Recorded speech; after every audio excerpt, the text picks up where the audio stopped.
Hello, everyone. Thank you all so much for attending or tuning into our 23rd episode of the Peaceable Kingdom Hour, which is titled Refuting Carnist Defense Mechanisms. My name is Matthew A. King, and I am your host. This live stream is made possible in collaboration with allcreatures.org, leading the way in faith based vegan animal rights since 1998, and with the Christian Animal Rights Association, a non denominational Bible based ministry. All opinions and teachings expressed in this series are the commentaries of me, Matthew A. King. And so, with the teaching agenda today, I wanted to first obviously give the disclaimer. Then I'm going to define what exactly is carnism. And then we're going to define and explain what defense mechanisms are.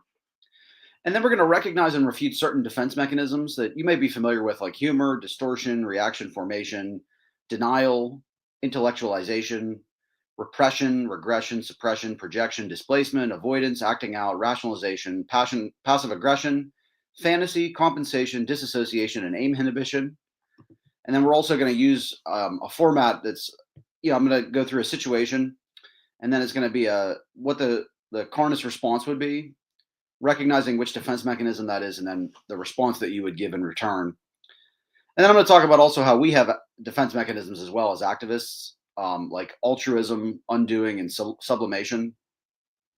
And then I'm going to highlight common arguments against veganism and then dismiss them through fallacies like humans are omnivores, humans have always eaten meat. This footage is from a certain organization, so it's wrong. Vegans kill animals too. There are worse problems than what's happening to animals. I eat meat because everyone else eats meat too. I eat meat because Hitler was a vegetarian, as absurd as that is. And then also, vegans look sick and malnourished. How do you respond to that? And then also, I had a friend go vegan and lose her hair. How do you respond to that? And then finally, how vegans are hypocrites and how to address that claim as well. And so I have a lot for you. And so starting out with a disclaimer, the first thing is because this is a controversial issue, this might be difficult for some people, especially because it involves the issue of animal slaughter and how people react to it, and so that might be triggering for some people. And so feel free to step out at any time. There's no pressure to keep listening, if it bothers you. And then so the first thing I want to do too is the title is Refuting Carnist Defense Mechanisms, and people might be confused about what exactly is carnism or carnist. And carnist is a person that follows carnism, but carnism is the invisible belief system or ideology that conditions people to eat certain animals. Carnism is essentially the opposite of veganism. And so carn means flesh or of the flesh, and ism refers to a belief system. And so because carnism is invisible, people rarely realize that eating animals is a choice rather than a given. And so in meat eating cultures around the world, people typically don't think about why they eat certain animals but not others, or why they eat any animals at all. And so it's the belief system that conditions us to eat animals and to ignore their pain and suffering. And so carnism is a dominant belief system. This means that it's so widespread that its principles and practices are considered common sense or the way things are, rather than a set of widely held opinions. And so carnistic bias therefore remains unseen. Carnism is also a violent system, as it's organized around intensive and extensive and unnecessary violence toward animals. Even the production of so-called humane meat, eggs, and dairy, a tiny percentage of the carnistic products produced in the world today, exploits animals and involves brutality. And so most people are opposed to such violence, and so to keep itself intact, carnism uses a set of psychological defense mechanisms designed to prevent people from becoming aware of the violence of the system or the fact that the system even exists. And so that's how that works too, is carnism upholds itself by teaching certain defense mechanisms or having people pick up certain defense mechanisms along the way. And so carnism is essentially an oppressive system. And so what defense mechanisms does carnism rely on in order to function or to uphold itself? And so what are defense mechanisms? And this is a little bit repetitive, but I want to make sure everybody got this before I continue. But basically, understanding defense mechanisms and why we have them. Defense mechanisms are psychological strategies that individuals use unconsciously to protect themselves from anxiety and the perception of internal or external dangers or stressors. These mechanisms are integral to the human experience and influence how we interact with the world. And so it's not just in this particular circumstance that defense mechanisms exist with carnism. It's also that defense mechanisms just exist with everyone. And we all have some sort of defense mechanisms, whether they're positive or negative. It's how we grapple with the world. But defense mechanisms are unconscious processes that help mitigate feelings of anxiety, distress, or internal conflict.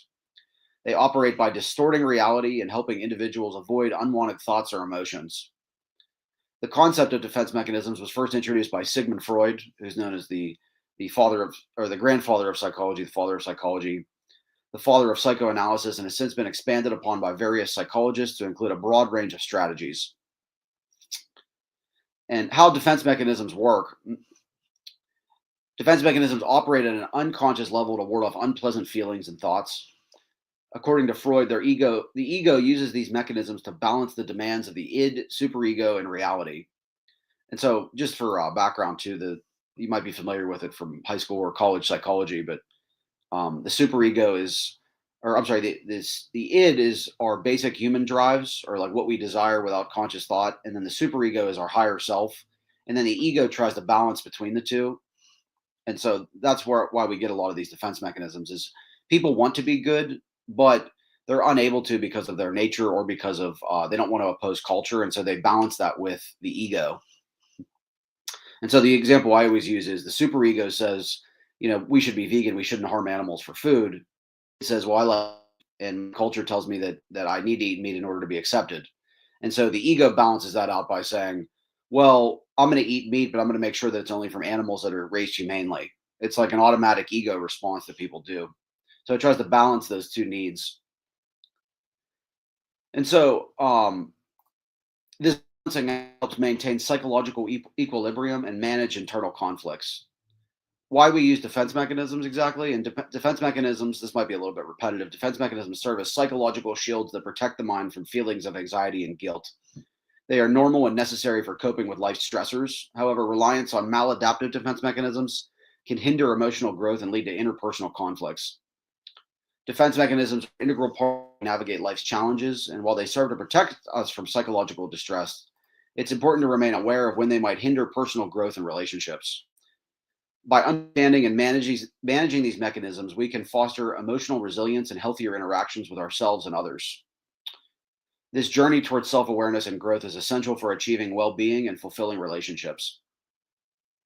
And so that's another thing too I wanted to say is that defense mechanisms, by the influence for this teaching was a lot of times when we are talking to fellow vegans, they'll say something like, "Oh, well, this person was evil," or like this person, judge this person because you were at a cube at AV, and all of a sudden they started laughing at you. And it's easy to think, oh, well, they're just like some kind of evil person, but a lot of times they're having a defense mechanism. They're dealing with this internal anxiety, and so how do they deal with that? And they express it in varieties of ways. And I wanted to teach exactly what comes out and why they're doing that, rather than sort of just judging and dismissing what's going on with them. It's important to understand.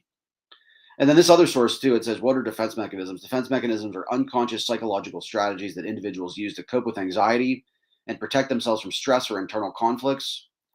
They help manage uncomfortable feelings or thoughts by distorting reality. And why do we use defense mechanisms? Defense mechanisms are used to shield the mind from distressing emotions and thoughts. They allow individuals to navigate challenging situations by providing temporary relief from anxiety and internal conflicts. And so why is it important to understand defense mechanisms?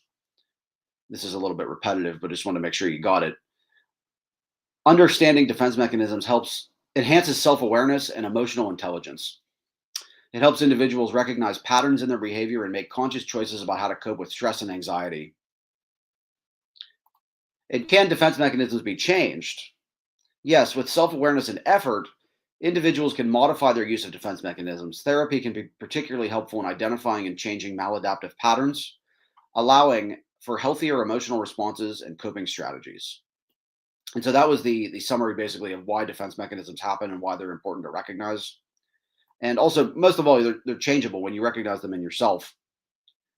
And so I wanted to first preface this with, right now we're going to recognize and refute certain Carnist defense mechanisms. And I'm going to do this through a format which is based on the situation. So I'm going to say exactly what the situation is, how the Carnist responds to that, recognize the defense mechanism that they're using on our part, and then our response to that and how we should respond to that. And so, like, for instance, the first situation I would say is you show footage from a slaughterhouse or a factory farm on Facebook. Probably all of us have done that. All vegans do that at some point. They show what exactly happens in slaughterhouses and factory farms. And then the Carnist response is a laugh reaction, or they make a joke out of it, like, "Oh, haha, bacon." That's something that you'll commonly see. And a lot of times we judge that and say, well, why would someone do that? That's just evil to laugh at someone else's suffering and pain.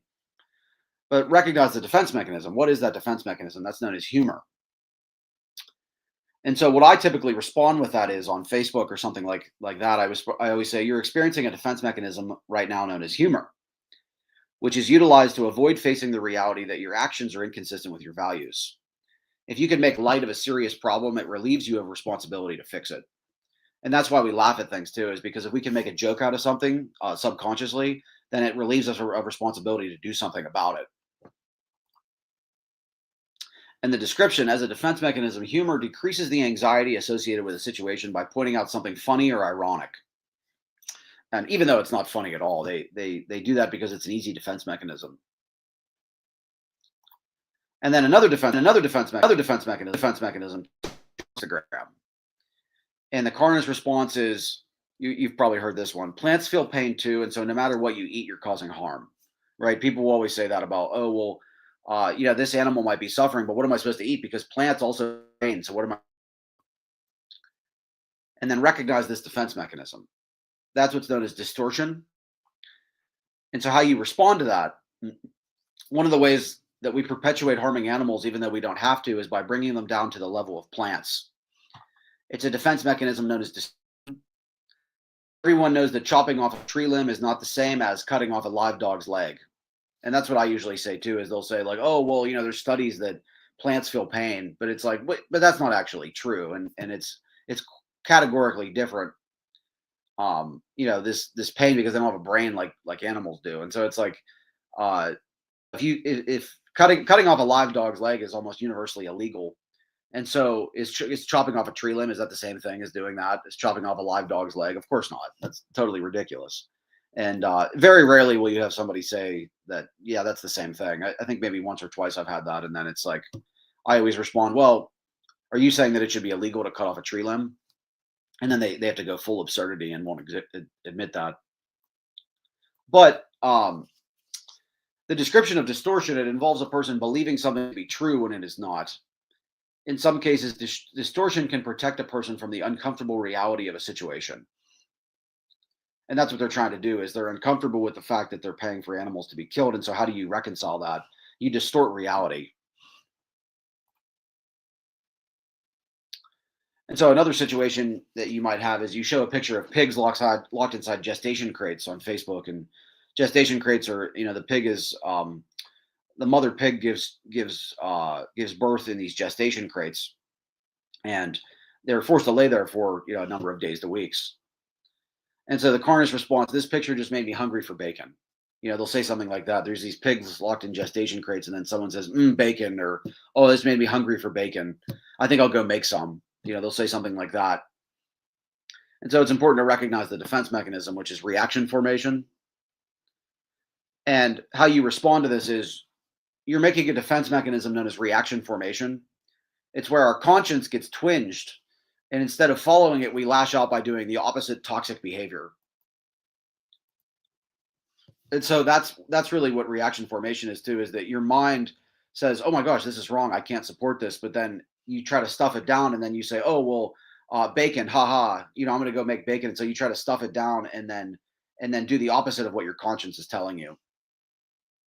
And reaction formation involves acting in a way that contradicts unacceptable or anxiety-provoking thoughts or feelings as they arise. It is a way of protecting the mind from uncomfortable thoughts or feelings as they arise. It is a way of protecting the mind from uncomfortable thoughts or desires. And so that's what's actually happening inside their brain, is they're very uncomfortable with what's happening. And so they try to act out by suppressing it and doing the opposite of what their conscience tells them. And there's the source for that. And then another situation you might do is you show footage of foie gras on Instagram. And the Carnist response, they'll say something like, that's not actually what happens. I'm sorry, for background too, foie gras is, that's prepared by shoving a pipe down a duck's throat and then force feeding them. And so it's illegal in a number of places, actually. Like our ministry got that banned in Pittsburgh, helped to get it banned in Pittsburgh. And it's increasingly being seen by the public as exceedingly cruel. But the situation, yeah, you show footage of foie gras on Instagram, and Carnist's response would be, well, that's not actually what happened. This is footage that was staged by activists. They'll commonly say that and say something like, "Oh, well, like that happened with Fairlife farms that got exposed for the really awful, like they were leaving like all kinds of, or they had all kinds of claims of animal cruelty. I can't remember the specifics, but recognize the defense mechanism. That's what's known as denial. And I'm sorry, to the Fairlife farms, there was all kinds of animal cruelty, but then they said, "Oh, the activists staged this," and which is patently absurd. But recognize the defense mechanism, which is denial. And this involves a person not recognizing the reality of a stressful situation in order to protect themselves from overwhelming fear or anxiety. And so denial can stop a person from dealing with situations that require their attention. And so that's the first step in denying what the reality of what's going on right now and on dairy farms is to say, well, that's not actually happened. This was made up by somebody. That's denialism. And how you respond to that is, unless you have evidence to the contrary, you seem to be experiencing a defense mechanism known as denial. You're going to accept the information as true because if you did, you would have to align your actions with your values. And then another one you might encounter, the situation is you show footage of goats being slaughtered at an AVQ. AV is anonymous for the voiceless. A lot of people participate in that, it's like a demonstration that shows footage of factory farming or slaughter, and then it's shown to the public, and then we educate people on that of what's going on. And so Carnist's response is, it's not unethical because goats are not sapient. And so recognize the defense mechanism. That's what's known as intellectualization. Intellectualization involves a person using reason and logic to avoid uncomfortable or anxiety-provoking emotions.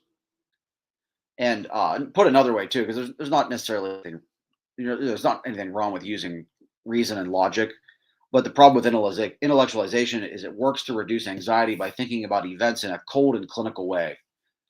And so this defense mechanism allows us to avoid thinking about the stressful emotional aspect of the situation and instead focus only on the intellectual component. And so that's a lot of times what we'll experience too, is we'll see these animals being slaughtered or brutally treated, and then people will respond with, "Oh, well, they're not sapient," or there's some sort of reason that why this is. It's just you're just being caught up in your emotions. And what I always respond to that with is, I think you're experiencing a defense mechanism known as intellectualization. You're trying to rationalize what is done to these animals instead of aligning your actions with your values. And the common response is, if you wouldn't do this to a dog, then why would you do it to a goat, pig, or cow? That would be the proper response to that. But and how to respond to it too. They're mentioning sapience, and sapience just means wise, and who that actually applies to. Like it said that dolphins and chimpanzees and whales and elephants are all sapient, meaning they have like sort of a higher level of intelligence than a lot of animals, like similar to humans. But what I always respond is the issue is about sentience. It's the ability to experience feelings, emotions, pain, suffering, and perceptions that makes it important to understand that when animals experience those, that we should be concerned. And sapience just happens to apply to animals that most humans do not harm, like dolphins and great apes. And so a lot of intellectualizers will go for that and say, oh, well, only things that happen to sapient creatures matters because that they don't happen to be harming any of those animals. And so they can make that a reason why, and they can dismiss sentience because that applies to a lot of the animals that they harm. So they can just keep doing what they're doing. In the situation at a checkup, your doctor asks how you've been eating, and you tell them that you started avoiding meat. This actually happened to me too. This is a real life one that I can specifically remember. But Carnist responds, the doctor says, well, I don't eat much meat. And it's like, well, okay, I didn't ask. And then a lot of times we'll encounter that where we'll say like, oh, I don't eat meat. And then all of a sudden people will respond and they'll say, oh, me neither. I don't either, or I don't eat much. I don't eat much. They'll respond to this like knee jerk reaction. And it's like, what is that all about? And recognize the defense mechanism, which is repression. Repression is a psychological defense mechanism where an individual unconsciously pushes distressing thoughts, memories, and emotions out of conscious awareness. It helps protect the mind from emotional pain and anxiety by keeping those feelings buried in the unconscious mind. And then there's the source for that too. But basically, repression involves, you have this uncomfortable feeling that comes forth. And so you push it way down by saying, oh, I don't eat meat. I barely eat meat, and it's a way of not aligning your actions with your values because you probably eat a lot of meat. And so a way of getting rid of that feeling is to push it way down, that uncomfortable feeling. And so you respond with, I think you're experiencing a defense mechanism known as repression. It's where we realize that our actions don't align with our values. And instead of engaging with that dissonance, we push it away because it's too painful or difficult to explore or interact with. And another situation you encounter animal slaughter on Facebook. And the Carnist response is, this is kind of childish, and that's the point. But they'll say something like, "Oh, you'll never stop me from eating meat." Nah, nah, nah, nah, nah, or something like that, where they start acting like a child, and being like sort of immature. And so recognize the defense mechanism, which is regression. And regression is when confronted by stressful events, people sometimes abandon coping strategies and revert to patterns of behavior used earlier in development. And so for them, instead of acting like an adult, like where they actually engage with their feelings and their emotions, they become childlike. And because that was a safer time for them, is where they knew how to deal with things back then as a kid.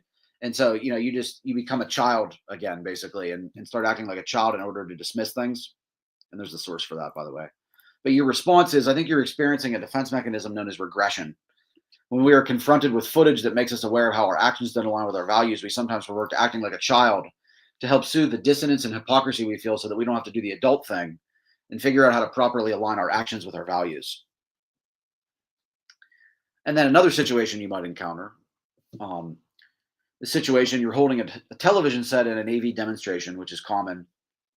And the Carnist response is someone walks by and they make eye contact with the footage, but then they turn their head and walk away from it. And this happens all too commonly at things like AV, as people were able to ignore it a little too easily. But recognize the defense mechanism, which is suppression. Sometimes you might repress information consciously by forcing the unwanted information out of your awareness. This is known as suppression. And there's the source for that. But basically, the response they just chuck out of their mind. And so your response as they walk away, now you could respond like this. A lot of times there's not really anything much to do with this, but as they walk away, let them know they're experiencing a defense mechanism known as suppression. When we are confronted with something that makes us aware that our actions do not align with our values, our minds try and shield us from that by ignoring the evidence instead of grappling with it. And so with suppression too, a lot of times too, what I'll do is if people were walking away, I'll say something like, be brave, or, don't ignore the footage. This is reality, something like that, that sort of compels them to look. And situation, you're doing outreach at AV and a couple comes up and asks about the footage of animal slaughter. This actually, I think this one might have actually happened to me if I remember correctly. But yeah, the situation, you're doing outreach at Anonymous for the Voiceless and a couple comes up and asks about the footage of animal slaughter. And then a Carnist response, sometimes you'll see this, but the wife and the husband, the wife says, we eat meat, but I don't even like it. He does that. That's why I make it. Like, she'll kind of blame the husband for doing it. But you have to recognize the defense mechanism, which is projection. Projection is a defense mechanism that involves taking your own unacceptable qualities or feelings and ascribing them to other people. Projection works by allowing the expression of the desire or impulse, but in a way that the ego cannot recognize, therefore reducing anxiety. And so it helps for her. And I think what was going on in her mind is she was like, well, if I can blame my husband for the action that I do, then I'm no longer responsible. It's because of him. And there's the source for that as well. But your response, I think you're experiencing a defense mechanism known as projection. You take part in eating meat, but you're projecting the wrong upon your husband instead of taking responsibility for it. And that helps to soothe our consciences when we do that. And the situation, another one is you're doing AV outreach and someone gets angry at the factory farm / slaughterhouse footage. And I actually had this one happen. I remember this one specifically. And this guy came up to me and he said, you guys shouldn't be here because there are businesses around that are losing money because of this. That was his excuse. And it was like, well, it's public property. And, we were next to a couple businesses, but they don't care what we do. And, they openly said, hey, put the footage out there. That's fine. It's not our business. It's free speech, First Amendment. And he said, you guys shouldn't be here because it's causing businesses to lose money. And so recognize the defense mechanism. That's what's known as displacement. And displacement involves taking out our frustrations, feelings, and impulses on people or objects that are less threatening, rather than expressing our angers in ways that can lead to negative consequences, like arguing with your boss, You instead express your anger toward a person or object that poses no threat, such as your spouse. And so that's what this gentleman was doing too, is that he was, instead of grappling with his own mind, where he's saying, "Oh, I support what's going on in these factory farms," he puts it on me and says, "Oh, well, you shouldn't be showing this footage in the first place." And so your response to this should be something like, "Sir, are you sure you're not upset at the footage instead of me? I think you're displaying a defense mechanism known as displacement. Instead of getting angry at me, maybe you should get angry, or maybe you should consider why the footage is making you angry. Maybe it's because your actions don't align with your values and you should examine why." And then another situation you might encounter is you share footage of a factory farm on Instagram, and the Carnist response is they see the footage, become aware of it, but then keep scrolling past. And this is a particularly pervasive defense mechanism. And so recognize the defense mechanism. It's what's known as avoidance. Avoidance is refusing to deal with or encounter unpleasant situation. To to deter that, a lot of times what I'll do is I'll put a caption on the footage, something like, "It's easy to avoid grappling with this footage. The right thing though is to listen to your words." And that sort of deters people a little bit, or makes them think like, yeah, it is the easy thing to just keep scrolling. I'm going to grapple with this. Sometimes it works. A lot of times you can't really do anything about it. But situation, this one actually happened too. I saw this footage. It was hilarious. I shouldn't say hilarious, but it was really funny the way the guy reacted, because it was just so surprising. But situation, you perform an Elwood's dog meat from demonstration. And for those that aren't familiar, Elwood's Dog Farm is a parody website that sort of lampoons the idea of a family farm that kills dogs for meat. And so it makes fun of these farms that have cows and pigs, goats, like these backyard farms, and these little farms that try to say that they have integrity and tradition and all these traditional values. And Elwood's parodies that. But basically, the Carnist response, an angry man came up and started knocking down all of Elwood's signs, tables, and merchandise because of what they were demonstrating. He got really mad and knocked all their stuff over. And so recognize the defense mechanism. That's what's known as acting out. Coping with stress by engaging in actions rather than acknowledging and bearing certain feelings. And so instead of absorbing what Elwood's was doing, he lashed out on them instead of absorbing exactly what was going on, and what he was experiencing. I think his response was something like, "Dogs, dogs," and then it was really funny. The way that the guy interacted with him, the activist, he said, "Sir, are you vegan?" And then he's like, "Of course I'm not a vegan." And so it was really interesting to see him this way too, because that's not very common. And the response in that situation is that guy handled it well, but it's also, you could say, "Sir, I realize that you may be upset by this demonstration, and you should ask yourself why. You're experiencing a defense mechanism known as acting out. Instead of exploring the negative feelings you're experiencing, you're taking them out on us. But consider asking yourself this: why are you upset at dog meat farm meat or?" And so the situation, another one you might encounter, you're at an AV outreach demonstration and someone approaches you about the slaughterhouse footage. And the Carnist response will be something like, "This is necessary because their bodies also get used for life-saving medicines." And so you'll hear something like that. Well, like, "Oh, these animals aren't just in prison for meat, they're also for life-saving medication. Their body parts are in medicines that help people." And so recognize the defense mechanism. That's what's known as rationalization. Rationalization is a defense mechanism that involves explaining an unacceptable behavior or feeling in a rational or logical manner, avoiding the true reasons for the behavior. And so rationalization not only prevents anxiety, but it also may protect self-esteem and self-concept. And so rationalization is done to find a reason or a justifiable reason why people do things, and just admitting that it is undeniable.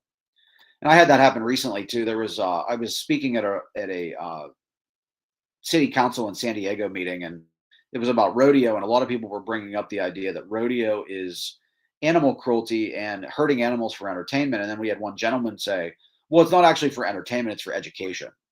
And so he was trying to find a justifiable reason to continue participating in rodeo, and he didn't have a justifiable reason, because entertainment is why Michael Vick had dogs fight, and it was for entertainment reasons essentially, or gambling.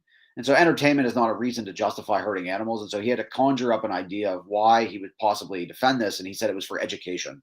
And then we corrected it and said, well, if it was for education, why can't you just do that through, PowerPoint slides? Why do you have to hurt the animals in order to to educate others? And zoos do the same thing, actually. Zoos will do the exact same thing where they're saying, oh, it's not for entertainment, it's for educational purposes. That's this rationalization is what that is.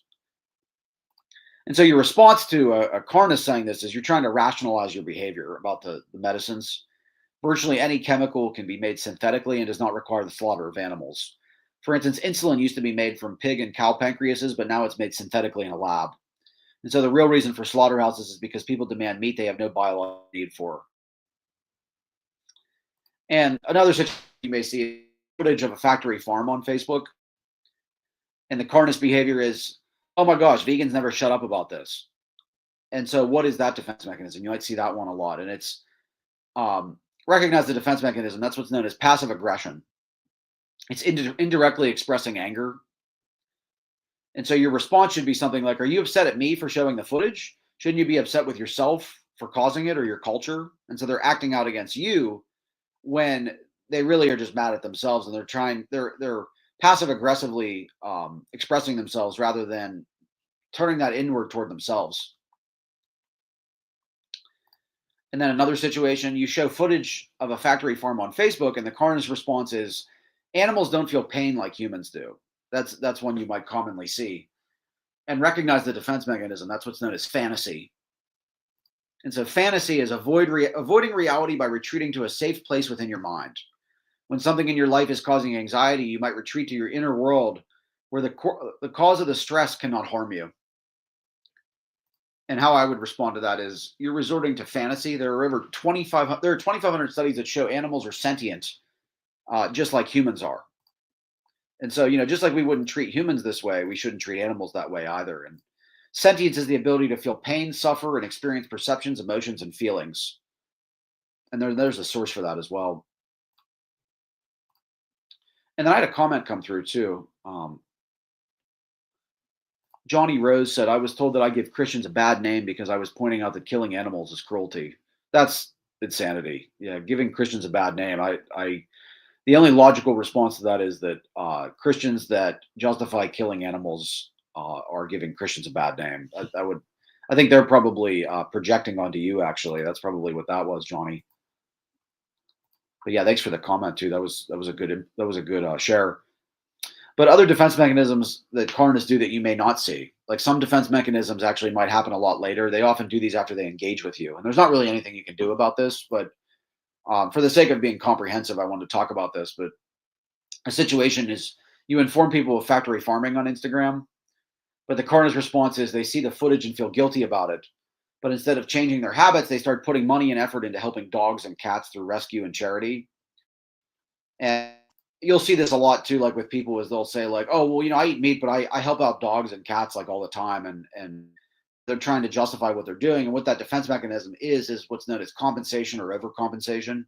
It's overachieving in one area to compensate for failures in another. And there's a source for that too. But your response is, this one is tough basically, but just keep educating and making them aware. You could ask them if they think they are compensating. And another one you might see too is the situation, you post footage of a factory farm on Facebook. The carnist response is that and engage you about it, but then block you. And recognize the defense mechanism. That's what's known as disassociation. Disassociation is becoming separated or removed from your experience. When dealing with something stressful, for example, you might mentally and emotionally disengage yourself from the situation. And that's what they're doing, is disassociating from you. And there's the source for that. But your response to this one's tough. You could try contacting them through another means, but they might be firm about no contact. Another means of contact may not be possible. I've had several people do that too, like people I used to work with. And they'll see my post and then block me or never talk to me again, sort of thing, which, hey, that's fine. But the situation, you do outreach through AV about factory farms and someone actually listens to what you're talking about. And the carnist response might be something like, I'm interested in going vegan and stopping harming animals with my food choices. And so they become vegan, but then after a little while, they start eating eggs and dairy. becoming a vegetarian because veganism is too difficult, or they perceive it. And so recognize the defense mechanism. That's what's known as aim inhibition. It's accepting a modified form of their original goal. And so an example of this would be becoming a high school basketball coach rather than a professional athlete. Because they weren't able to become a professional athlete, they became a high school basketball coach. And so they were trying to settle for, even though they weren't able to accomplish everything, they were settling for something a little bit, though lower, still in the same wheelhouse. And that's sort of what vegetarians do sometimes too, is they'll say, well, I can't be vegan, and so I'll settle for something a little bit lower, which is vegetarian, and then I'm not trying to say that that's a bad thing, but a lot of times it's, what I would say is it's imperfect. It's like veganism is what we should strive toward, and it's aiming more than what the goal is. And so the response, this one's tough too. I mean, you could try and nudge them toward veganism, but it depends on what you're comfortable with. I don't know if I would necessarily be comfortable with that, because I know a lot of people, me included, I was vegetarian before I went vegan. And so a lot of times it's sort of a step-by-step process as well. And so healthy defense mechanisms. And what I wanted to point out too is that vegans have defense mechanisms too. And a lot of times they're healthy, actually. That's how we deal with reality. And so, like, for instance, altruism is one. It's satisfying internal needs through helping others. And so, for example, someone recovering from substance abuse might volunteer to help others in recovery as a way to deal with drug cravings. And so vegans often feel a defense mechanism known as altruism. We see animal slaughter and modern farming practices and feel guilt. And so we respond by being altruistic, striving to help animals moving forward. And so that's a good defense mechanism as well. And this is one I personally experienced as well. I can tell you my experience, but basically undoing. This is trying to make up for what you feel are inappropriate thoughts, feelings, or behaviors. And so, for example, if you hurt someone's feelings, you might offer to do something nice for them to assuage your anxiety or guilt. Many vegans feel compelled to do something when they find out the truth about where meat and dairy comes from. And so, like, I had this experience. When I found out where dairy came from, I had an intense feeling of guilt, because my cereal every morning until I was about 24 or 25, I would drink milk. And then also when I was a vegetarian for a few years, between basically ages 24 to 26, I thought I was doing what was best, but I didn't realize that I was paying for baby calves to be separated from their mothers and turned into veal when I was drinking milk and its byproducts. And so because of my guilt, I experienced the defense mechanism of undoing. I started sponsoring a baby calf at a farm sanctuary in Pennsylvania. And so now he's a full-grown cow named Mookie. And so I felt like I had to do something to make up for all the harm that I had paid for all those years. And so for all those years without buying dairy, for all the harm, I felt like I had to do something to make up for all the harm I paid for all those years with buying dairy. I had done something that I couldn't justify. And so my way of undoing that was, well, I'll sponsor a baby calf. And so he lives over at Indraloka Sanctuary. And I wanted to find a sanctuary that had cows at them. And that was the one I found. And they're fantastic if you ever check out their website. But Mookie's my buddy. My wife and I love him. But there's also sublimation. It's a defense mechanism that allows us to act out unacceptable impulses by converting these behaviors into a more acceptable form. And so, for example, a person might experience extreme anger, might take up kickboxing as a means of venting frustration. And Freud believed that sublimation was a sign of maturity and allows people to function normally in socially acceptable ways. And we all do this one too. We all transfer something frustrating into something less or more socially acceptable. And so this one is particularly prevalent with everyone, especially vegans. Me personally, I found that vegan activism can be frustrating, and I blow off steam by running or playing video games for a stress relief, as opposed to any other socially unacceptable activity. And then another similar, if anybody had any comments, let me know. But the last 20 minutes I wanted to focus on was logical fallacies in regard to animal rights and veganism, because this is naturally something that flows from defense mechanisms. Is people will say logical fallacies, or things that appear to be logical but are completely illogical. And these are what's known as logical fallacies. Fallacy meaning error, logical errors. And I'm going to break this down through what people will commonly say. Like a common argument against veganism, people will say, well, humans are omnivores. And so why is this wrong? It's the appeal to nature fallacy. The appeal to nature fallacy occurs when something is assumed to be good because it is natural. And so humans will say, well, we're omnivores, and so nature designed us that way. And so, that's why it's okay to eat meat. But as I said, the appeal to nature fallacy occurs when something is assumed to be good because it is natural. The appeal to nature fallacy is often effective at persuading an audience because it appeals to certain cognitive biases or innate tendencies toward flawed patterns of reasoning. And that's what's known as the naturalness bias, preference for natural or familiar things over artificial or unfamiliar ones. Appeals to nature oversimplify complex issues by equating what is natural with positive qualities. You'll see this one a lot too. Like the appeal to nature is particularly prevalent with vegans as well, is because we like the idea of getting back to nature, or there's actually a brand called Back to Nature. I think they sell it at Whole Foods, and it's like I always roll my eyes when I see that, because it works on a lot of humanity, because we trust nature to a certain degree, and a lot of it is because we're so far removed from nature that we think that nature is always best, but that's not actually true, because there's poison ivy, there's asbestos. Nature creates things that are very, very, very harmful for us, and so having these thought patterns where we believe that everything natural is good, that's easily marketed. And so you'll see this a lot with marketing is, oh, it's all natural, but it's like that doesn't necessarily mean it's good though. And it's the same thing with, if someone had poison ivy in a product and they said it was all natural, that doesn't mean that it's good or optimal.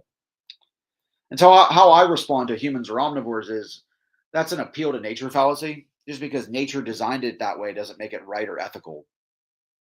And if they're Christian, you can respond actually with Genesis 1:29 when they say, well, humans are omnivores. That's not actually true. Genesis 1:29, God created humans to be herbivorous. And so from the biblical worldview, humans are herbivorous. But if they are secular and humans evolved to be omnivorous, that doesn't make it automatically good or ethical. Like nature also created asbestos and poison ivy, which humans do everything in their power to avoid. And so if nature designed humans to eat meat, it is similarly not good. And then a common argument against veganism you might hear is, humans have always eaten meat. And why is this wrong? It's the appeal to tradition fallacy. And the appeal to tradition fallacy involves arguing that something is right solely because it has been accepted or practiced for a long time. Tradition is treated as sufficient proof of an idea or behavior's merit without evidence or analytical reasoning. An appeal to tradition fallacy occurs when an argument rests entirely on the fact that an idea or practice has been accepted by a group of people for a long time. While tradition may be relevant to some arguments, using it as the sole justification for a claim renders an argument fallacious. And so that's what you'll hear too, is that, well, we've eaten meat since we were cavemen, and so that what's wrong with it? Or, oh, well, if you look at cave paintings, there was no cave paintings of men eating salads, and something goofy like that, like where it's like, well, people did it in the past, so what's wrong with now? And that's what's known as an appeal to tradition fallacy. And how I usually respond to humans have always eaten meat is, that's an appeal to tradition fallacy. Just because something has gone on for a long time does not mean it's good, ethical, or optimal. For instance, slavery, war, and oppression have also gone on for a long time, and virtually no one would say that those are good, ethical, or optimal. And so similarly, meat eating is not good just because it has gone on for a long time. And then another common argument against veganism, if anybody has any questions too, just let me know. But another common argument against veganism is, this footage is from PETA, so it's wrong. Or like, this footage is from an animal organization or an animal rights organization, so it's wrong. But why is that argument wrong? And it's what's known as a genetic fallacy. So a genetic fallacy involves judging a claim based on its origins rather than the evidence and reasoning presented. And so genetic fallacies can result from poor reasoning or a disingenuous attempt to discredit an opposing position. The genetic fallacy is the mistake of dismissing an argument, idea, or practice based solely on some aspect of its origins. To evaluate an idea as objectively as possible, it's essential to focus strictly on the evidence and reasoning presented. However, arguments that commit the genetic fallacy focus on irrelevant information about the source of an idea or practice while ignoring its actual merits or flaws. And so that's important to recognize too, and this cuts both ways too. Like a lot of times, and I'm guilty of this, vegans will say, well, that study that was funded by the meat industry, and so that study should be rolled out. That's what's known as a genetic fallacy. That's not always now granted, that's something to keep in mind too, is if a meat industry funds a study, it's important to recognize that it wouldn't be published in the first place unless the meat industry said it was good. And the same thing too with a lot of data from vegans, is they'll say, well, this footage is from PETA, and so it's wrong. That's a genetic fallacy. Just because it came from a particular organization doesn't make the information wrong. Um, we have to dismiss the information based on the information, not based on its source, is the point. But how to respond to this footage is from PETA, and so it's wrong. What I'll say is that's a genetic fallacy. You're dismissing the evidence based on its source. This doesn't make their information automatically wrong. And so an example I use is just like if PETA said 2 plus 2 equals 4, it doesn't make the math wrong. No one would say, well, PETA said that 2 plus 2 equals 4, and so that's wrong. That's absurd. And so that's the idea, is it points out the logical fallacy of the logical fallacy of the genetic fallacy. And then another common argument against veganism is, and this one you'll probably hear the most because of the show Yellowstone, but it's vegans kill animals too. And so it's usually said that veganism is an invalid position because it kills animals too. And I actually just got this one recently. They think they're clever because they'll put a quote up from Yellowstone. It's Kevin Costner's character says something like, he's talking to an animal rights activist, and he says, you ever planted a field of sorghum or quinoa or whatever the hell it is you eat? He was like, you kill everything, the moles, the everything that's underneath, the frogs, everything that's underneath there, all those field animals die. And so how cute does an animal have to be for you to help them or save them? And so it's this idea that he's dismissing this activist because he's like, well, your position of veganism is invalid because you also kill animals. And why is that wrong? It's what's known as a nirvana fallacy. And so it's important to acknowledge that vegans do kill animals, but it's infinitely smaller than meat eaters do. And so, like, vegans kill animals indirectly through crop harvest. This is acknowledged, extensively. But basically, the math indicates that vegans kill about 1 to 2 field animals a year based on how many field animals. In contrast, meat eaters kill hundreds to thousands of field animals, plus the animals that they are directly eating as well. And it depends on how much they eat for the meat. But basically, this math makes sense because vegans eat the crops directly, while meat eaters eat crops plus farmed animals, plus the field animals that were killed to harvest crops to feed the farmed animals that they eat. And so, cows eat 16 pounds of cows eat 16 pounds or 27 pounds of crops a day. Pigs eat 16 pounds of crops a day. And so to feed all of these farm animals, you're also killing a lot of field animals. And so the majority of crops grown are to feed farm animals, but the vast majority, it says in this quote, the vast majority, more than 67% of crop calories grown in the U.S. are used to feed animals raised for human consumption. And so they actually have a lot more death on their hands by being a meat eaters because they kill hundreds of thousands of field animals based on how much meat they eat. And I had a comment come through too. Swords to Plowshares, good advice in today's message. Thank you so much. Thank you, Swords to Plowshares. I appreciate that. Thanks for watching. And how to respond to vegans kill animals too. This is a nirvana fallacy. This is comparing a realistic solution with an idealized one, and discounting or even dismissing the realistic solution as a result of comparing to a perfect world or impossible standard, ignoring the fact that improvements are often good enough reason. And so we do this a lot too. It's normal to say, oh, well, that thing is not perfect, and so it's bad. Or like another example, not to get political, of course, but it's like a lot of people will say, oh, well, like electric vehicles, they still use fossil fuels, and so they're not good. But what they're ignoring is, or what they're not realizing is that electric vehicles use less fossil fuels than gasoline powered cars. And so the idea is, even though it's not perfect, it's still better. Now, of course, I don't want to get into the politics of that. I know people have different opinions about it, but that was just one example off the top of my head. And so also, I wanted to add too that the vegan diet kills far, far less field animals. And so veganism, though imperfect, is still the best option statistically for the animals. And there's a source for that as well too. I can't remember if I included it, but basically, I have a chart if anybody wants it, but I have a chart that I always use for people to show that.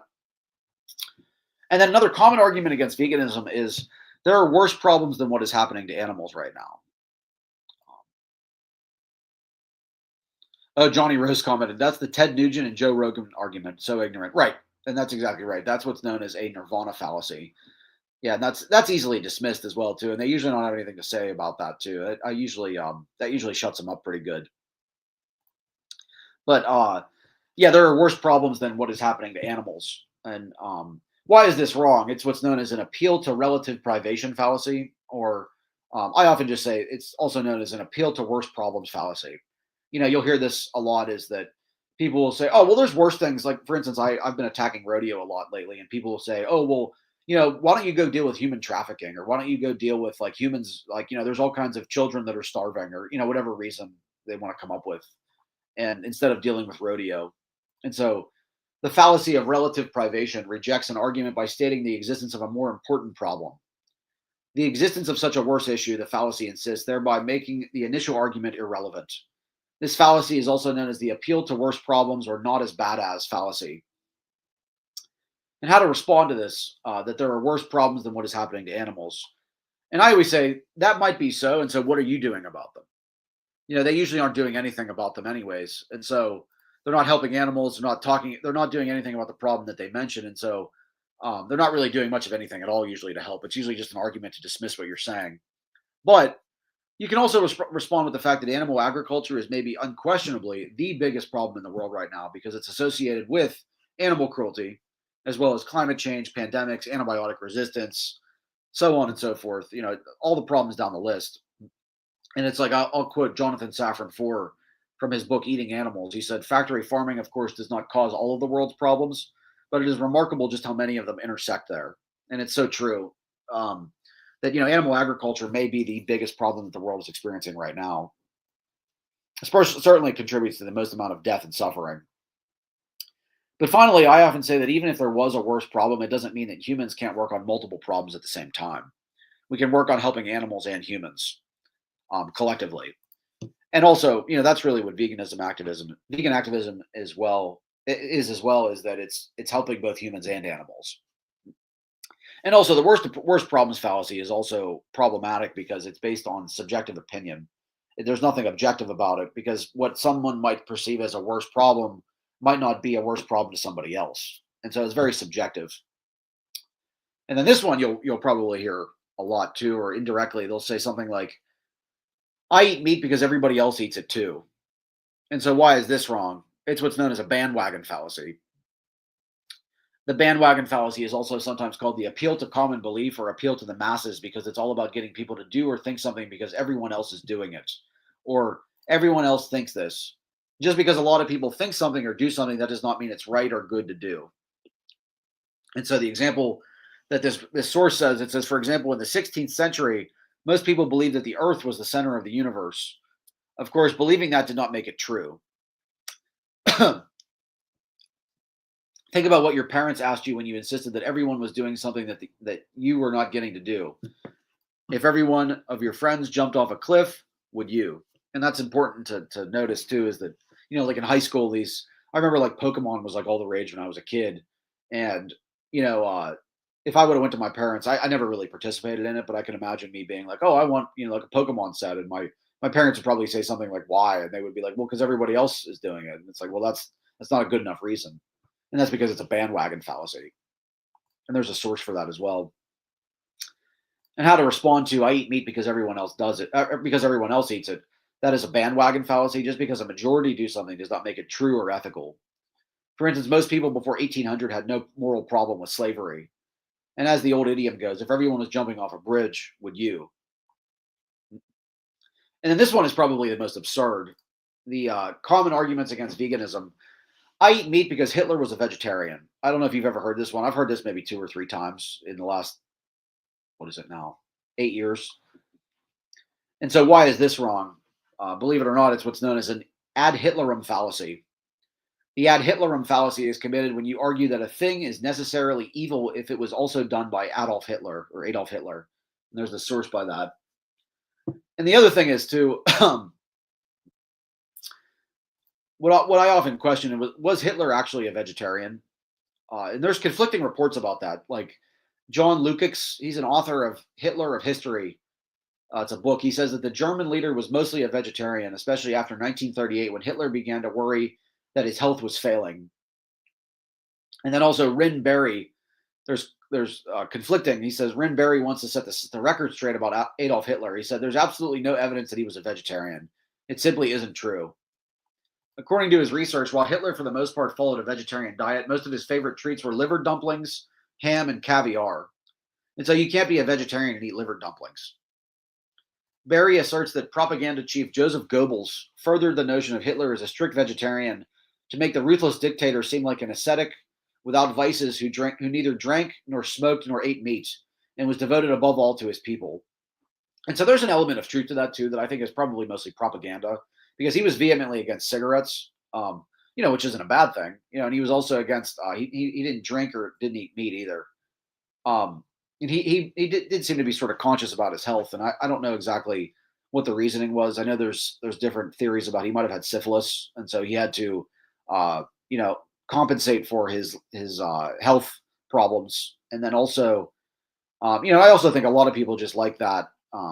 One author said, I can't remember who it was, but he said something like, the public can't get enough of the idea that someone would massacre 6 million people and then also be a vegetarian. And I think it also might be too that I think people like this idea that, well, if you're a vegetarian, look what it leads to. Oh, look, you're going to be, some ruthless dictator that discounts human lives. I've seen that sort of argumentation as well.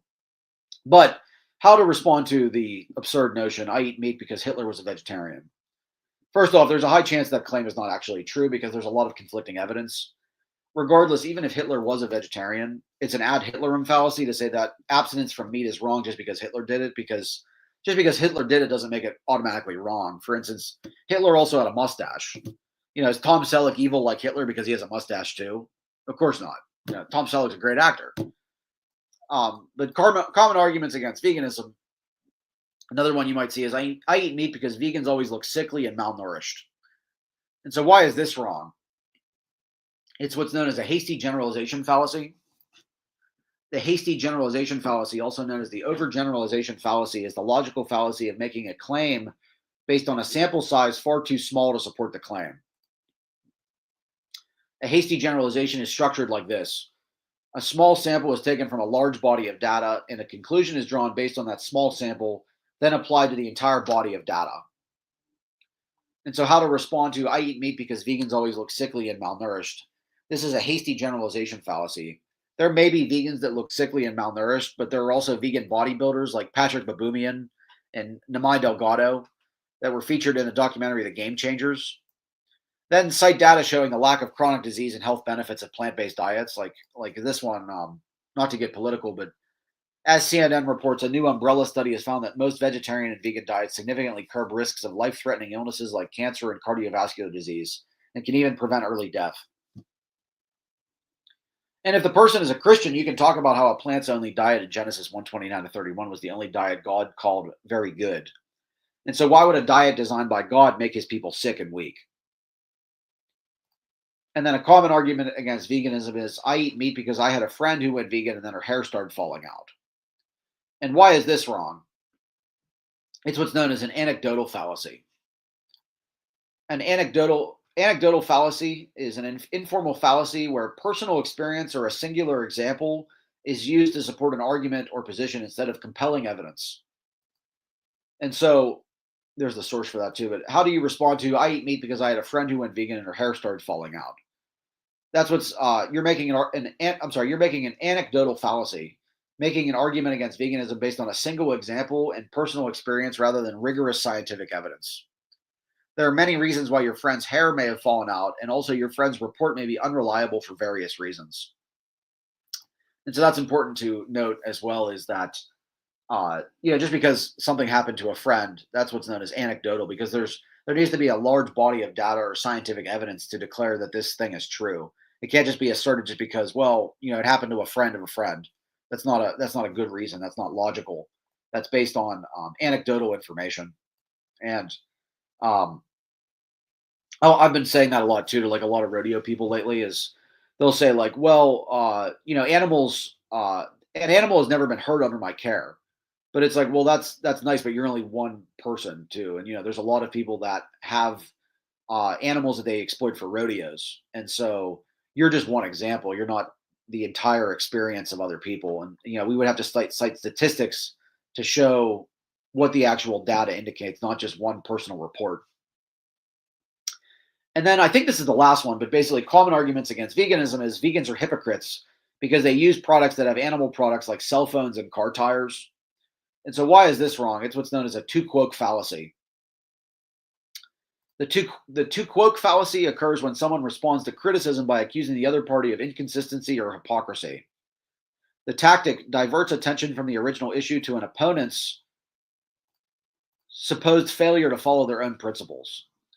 The fallacy is generally used intentionally to deflect criticism by attacking the critic's behavior or past actions rather than addressing the argument. And so the argument goes, well, everybody should be vegan because it's harmful to animals. Well, vegans aren't perfect, so why should we listen to that? But it's like, well, no, it's not about my perfection. It's the fact that hurting animals is wrong. And so just because I do it imperfectly doesn't make the argument wrong. And so, how to address the claim that vegans are hypocrites? First off, there are many alternatives to products that have animal parts in them.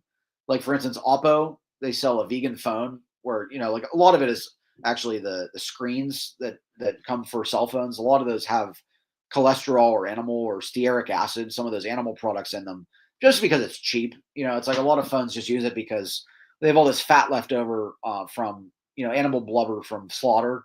And so a lot of it is just because it's cheap. But those chemicals can be made in a lab. It's not like we require animals to be slaughtered for cell phones. It's just because it's cheap. So it's a byproduct. And then also tires also have the same thing, that sort of stearic acid or cholesterol. But Michelin tires are completely vegan. And so you can buy tires actually that have no animal products in them.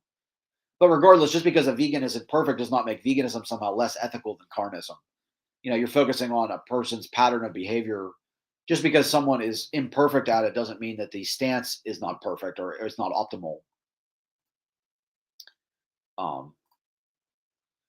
And Johnny Rose, oh yeah, you have great comments today. Yeah, he said God wants us to eat animals is the argument, and he said, or another argument is veganism is demonic.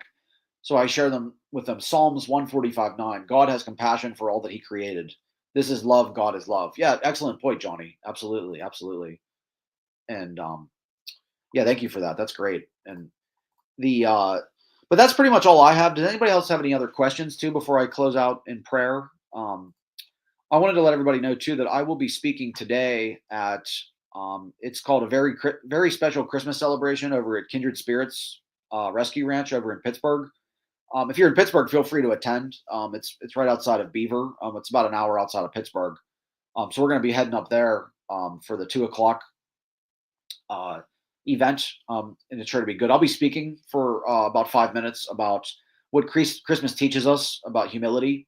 And so feel free to tune in. I'm also going to post a video probably later on this week about it. But thank you all for attending, of course. And if anybody has any questions, feel free to let me know. I know there's a lot of information in this, but I think it'll definitely be helpful. But Heavenly Father, thank you so much for allowing me to share this information with others. Help us to take in the information and share it with those who are hard of heart, and help us to usher in your kingdom where there will be no harm or death for all eternity for animals as well as humans. And help us to remember what Johnny pointed out, Psalm 145:9, your compassion and goodness is over all that you have created. And in Jesus' name, amen. And everybody have a great day. Thank you so much for coming. And have a great Sunday. And then I'll see you here next week for it's called a Christmas special. And so I'll be going over some misconceptions about Christmas and what Christmas what actually happened on the first night of Christmas with Jesus. And so everybody have a great day, have a great Sunday, and I'll see you next week.